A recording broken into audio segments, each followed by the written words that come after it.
पूर्णिमा जी, क्या आपको लगता है कि ये चीज़ें इतनी बढ़ती जा रही हैं?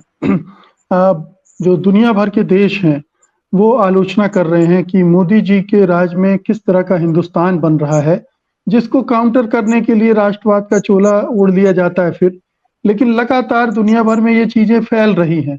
भारत के लोकतंत्र के बारे में, भारत की जो राजनीतिक व्यवस्था है, सामाजिक जो विभाजन बढ़ रहा है, क्या ये अंतर्राष्ट्रीय स्तर पर भारत की छवि को और भारत की के बारे में पूरी एक जो राय बनी बनी है, वर्षों पहले बनी थी, उसको ध्वस्त करते हुए एक नई राय बना रहा है? ये क्या क्या भारत की कौन-सी छवि गढ़ रहा है नई?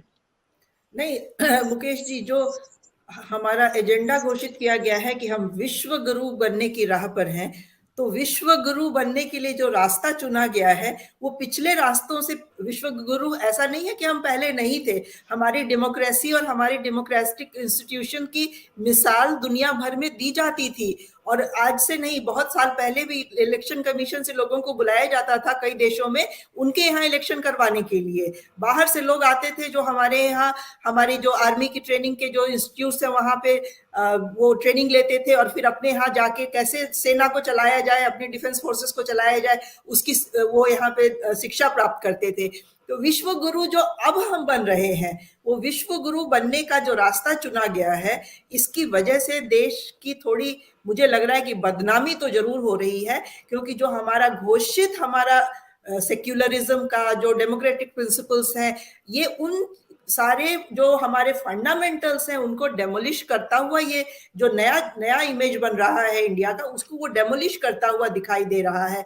और हमें इस पे जो एक मैसेज जो दुनिया में जा रहा है, उस पर बिल्कुल हमें गर्व नहीं करना चाहिए, हम गर्व नहीं कर सकते हैं, क्योंकि जो हमारी जो अपनी जो प्रजातंत्र की जो सोच है, हमारा जो एक सेक्युलरिज्म का, सोशलिज्म का जो हमारा फाउंडेशन प्रिंसिपल था, हम अगर उससे भटक जाएंगे तो वो एक बहुत गलत संदेश बाकी दुनिया में देगा।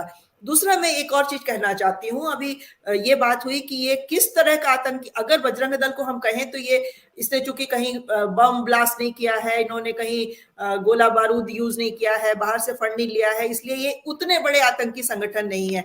मुकेश जी, मैं थोड़ा इससे अलग विचार रखती हूँ।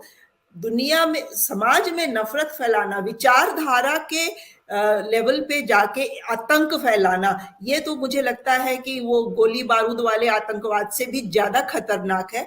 क्योंकि गोली बारूद का आतंकवाद तो एक ब्लास्ट हुआ, कुछ लोग मरे और फिर धीरे धीरे रिकवर कर गए। ये जो दिमाग में जहर भरने वाला आतंकवाद है, ये तो दुनिया को, समाज को नष्ट कर देगा, आगे आने वाली कई पीढ़ियों को नष्ट कर देगा।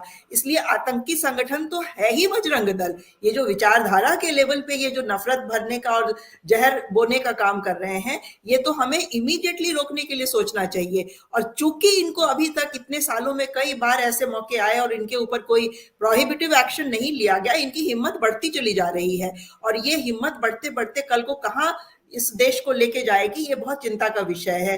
घर से निकलते वक्त लोगों को डर लगेगा कि शायद हमने कुछ ऐसा कपड़ा पहना है जो हमारे दूसरे धर्म का होने का कहीं अगर इंडिकेशन है, तो वो उस तरह के कपड़ा पहन के घर से निकलने में डरेंगे। तो क्या हम वैसे समाज की कल्पना चाहते हैं कि हमारी आने वाली पीढ़ी वैसे समाज में रहे? तो इस चीज पर तो रोक लगाना, सोच की जो आतंकी गतिविधि है उसको रोक लगाना, वो तो बहुत जरूरी है। और मुझे लगता है कि इस पे हर सरकार को बहुत, स्टेट गवर्नमेंट लेवल पे या सेंटर के लेवल पे बहुत सीरियसली इस पर काम करना चाहिए। बट अनफॉर्चुनेटली, जैसा कि पहले भी मैंने कहा, जो इकोसिस्टम है हम उसमें नहीं उम्मीद कर सकते हैं, कोई नहीं, ना ऑपोजिशन पार्टीज ना जो रूलिंग पार्टी है वो, इसके ऊपर कोई नहीं बात करेगा। जी।